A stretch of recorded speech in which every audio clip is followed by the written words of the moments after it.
రైతులందరికీ నమస్కారం. మీరు చూస్తున్నది సాంబా అగ్రో ఫార్మ్స్.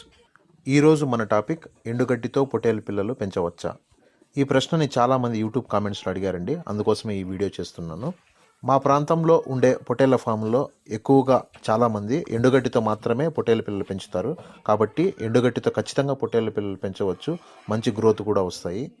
మా ఏరియాలో ఎక్కువగా మొక్కజొన్న సప్ప, ఎనిక్కట్టి అంటే వేరుశెనగ చెత్త, ఉలవ కట్టి, అందికాయ ఆకు, పొట్టు, రాగి గడ్డి ఇలాగ చాలా దొరుకుతాయండి.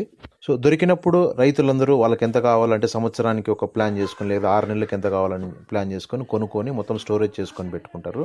సో అలా చేసుకోవడం వల్ల వాళ్ళు ఎన్ని బ్యాచ్లు మార్చినా కానీ వాటికి ఎటువంటి సమస్య రాకుండా, అంటే ఆహార సమస్య రాకుండా ఉంటుంది. కొందరు అవకాశం ఉన్న రైతులు మాత్రము వాళ్ళకు భూమి ఎక్కువగా ఉంటే నీళ్లు అన్నీ ఉంటే సో వాళ్ళు మాత్రం సూపర్ నేపియర్ గడ్డి ఇలాంటివి కొన్ని రకాల గడ్డిలు మేపి దాన్ని మిషన్లో వేసి కట్ చేసి పొట్టేలు పిల్లలకి వేస్తారు. ఇంకొక ప్రశ్న ఏమిటంటే పొట్టేలు పిల్లలు ఎండుగడ్డి అసలు తింటాయా తినవా? పొట్టేలు పిల్లలు బయట తిరిగి ప్రతిరోజు పచ్చిగడ్డి మేసేటివి ఎప్పుడైతే మనం షెడ్లోకి తీసుకొచ్చి ఎండుగడ్డి వేయాలంటే మాత్రం ఖచ్చితంగా తినవండి. తినడానికి ఖచ్చితంగా ఒక వారం రోజులన్న టైం పడుతుంది. సో అలాగా మనము మెల్లమెల్లగా అలవాటు చేసుకుంటే తింటాయి. రైతులు ఎండుగడ్డిని బాగా తినడానికి కొన్ని పద్ధతులు ఫాలో అవుతారండి. అది ఎలాగంటే ఎండుగడ్డి తినేటప్పుడు ఇబ్బంది కాకుండా ఉండడానికి దాన్ని చాఫ్ కట్టర్లో వేసి సన్నగా తరిగి ట్రేస్లో పోస్తారు. అలాగ ట్రేలో పోసే ముందు ఎండకు బాగా అంటే ఒక 4-5 గంటలు మంచిగా ఎండ పడేటప్పుడు ఎండలో వేస్తే అవి బాగా ఇంకా ఎక్కువగా ఎండి తినేటప్పుడు చాలా ఈజీగా ఇష్టంగా తింటాయి.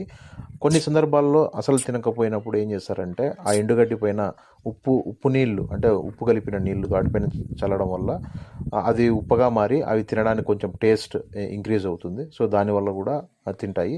ఇలా ఎవరు నచ్చిన పద్ధతులు వాళ్ళు చేసి పొట్టేలు పిల్లల్ని మేపుతారు. మా ఊరు ఆంధ్ర కర్ణాటక బార్డర్లో ఉంటుంది. సో నేను చాలామంది కర్ణాటకలో ఈ పొట్టేళ్ల ఫామ్ నిర్వహించే రైతులతో మాట్లాడానండి. వాళ్ళు ముఖ్యంగా చెప్పేది ఏంటంటే వాళ్ళకు మంచి రిజల్ట్స్ ఎండుగడ్డి వేసినప్పుడు మాత్రమే వచ్చినాయి, పచ్చిగడ్డితో పోలిస్తేనే చెప్తారు. ఎందుకంటే పచ్చిగడ్డితో మేపినప్పుడు వాళ్ళు ఫీల్ అయినది ఏమన్నారంటే పచ్చిగడ్డితో మేపితే ఎక్కువ డిసీజ్ రావడానికి చాలా అవకాశం ఉంటుంది. కాబట్టి మేము ఎక్కువగా ఎండుగడ్డితో మేపడానికే ప్రిఫర్ చేస్తామని నాతో అయితే అన్నారండి. ఇంకా కొందరు రైతులు ఏం చెప్పారంటే వాళ్ళకు భూమి నీరు అందుబాటులో ఉండడం వల్ల వాళ్ళు 4-5 ఎకరాలలో ప్రతి సంవత్సరము మొక్కజొన్న పంట వేస్తారు. సో ఆ మొక్కజొన్న నుంచి వచ్చిన పంటని వాళ్ళు ఈ ఫామ్ కోసమే కంప్లీట్గా వాడుకుంటారు. సో మొక్కజొన్న పంట వేసినప్పుడు మొక్కజొన్న కంకులు వస్తాయి కదా, సో వాటిని ఆడిచ్చి ఆ మొక్కజొన్నని వీటికి ఆహారంగా వేయడానికి ఉపయోగించి, అలాగే ఆ మొక్కజొన్న యొక్క గడ్డి ఉంటుంది కదా దాన్ని రెడీ చేసుకొని పెట్టుకొని ప్రతి సంవత్సరము ఎప్పుడు కావాలంటే అప్పుడు మిషన్లోకి వేసుకొని ఎండుగడ్డితో మాత్రమే ఈ పొట్టేలు పిల్లల్ని పెంచుతారు. ఇలాగా ఎవరికి నచ్చిన విధంగా వాళ్ళు చేస్తారండి. అదే మనము సైంటిఫిక్గా ఆలోచిస్తే ఎండుగడ్డి వల్ల నిజంగా లాభాలు ఉన్నాయా, అసలు గ్రోత్ ఎందుకు వస్తుంది, అందులో నిజం ఎంత అని మనం ఆలోచిస్తే ఎండుగడ్డిలో ఫైబర్ ఎక్కువ ఉంటుంది. అలాగే పచ్చిగడ్డితో పోలిస్తే కూడా ఎన్ని న్యూట్రియన్స్ ఉంటాయో అలాగే న్యూట్రియన్స్ ఎండుగడ్డిలో కూడా ఉంటాయి. సో ముఖ్యంగా బెనిఫిట్ ఏంటంటే స్టాల్ ఫీడింగ్ చేసి, అంటే మనం షెడ్లో వేసి పొట్టేలు పిల్లలు పెంచే వాటికి మనం ముఖ్యమైన ఆహారంగా దానా ఇస్తాము. ఆ దానా వేసినప్పుడు పొట్టేలు పిల్లలు చాలా వేగంగా తినేస్తాయి. సో అది దాని యొక్క సహజ లక్షణము. ఎందుకంటే దానా మొత్తం ఫస్ట్ తినేసి తర్వాత నెమరు వేసుకొని, అంటే దానికి అరలపొట్ట ఉంటుంది కదా, దాన్ని ఇంగ్లీష్లో రూమెన్ అంటారు.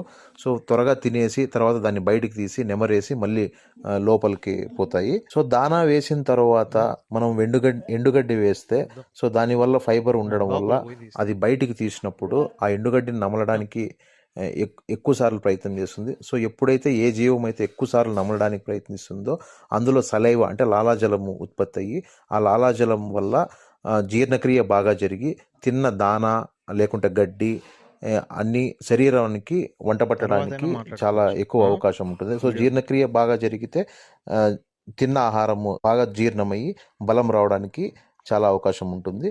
ఇది మీరు పచ్చిగడ్డితో పోలిస్తే చాలా తక్కువ, పచ్చిగడ్డితో పోలిస్తే ఎండుగడ్డే బెటర్ అని ఈ విషయంలో మాత్రం ఖచ్చితంగా చెప్పవచ్చును. అలాగే నిర్వహణ ఖర్చు, ఎందుకంటే ఒక రైతు దగ్గర డబ్బులు ఉందనుకోండి, వాళ్ళ సంవత్సరానికి కావాల్సిన గడ్డి అంతా ఒకసారి స్టోర్ చేసుకుంటే వాళ్ళకు లేబర్తో పని ఉండదు, నీళ్ళు కట్టాలని పని ఉండదు, వాళ్ళకి సీజన్తో పని ఉండదు. సో ఒక రైతు అయినా అంటే ఒక మనిషి ఉన్నా కూడా ఎక్కడో వాళ్ళ స్టోరేజ్ నుంచి తీసుకొచ్చి వాటికి వేసుకోవచ్చు. దీనివల్ల నిర్వహణ ఖర్చు కూడా చాలా తక్కువ అవుతుంది. అదే మనం పచ్చిగడ్డితో మేపాలంటే పచ్చిగడ్డి రెడీ చేయడానికి మనం దున్నుకోవాలి, నీళ్లు కట్టాలి, యూరియా చల్లాలి, కూలీలు అవుతాయి, గడ్డి తొగించాలి, ఇలా రకరకాల ఖర్చులు ఉంటాయి. సో వీటన్నిటిలో దృష్టిలో పెట్టుకుని కొందరు రైతులు మాత్రము ఎండుగడ్డితో మాత్రమే మేపుతున్నారు. మీకు ఇంకా ఎవరికైనా ఏవైనా డౌట్స్ ఉంటే నన్ను కామెంట్స్లో అడగండి. నేను సాధ్యమైనంత వరకు మీ క్వశ్చన్కి ఆన్సర్ చేయడానికి ప్రయత్నిస్తాను. మీరు కూడా నా వీడియోలో చూడవచ్చు.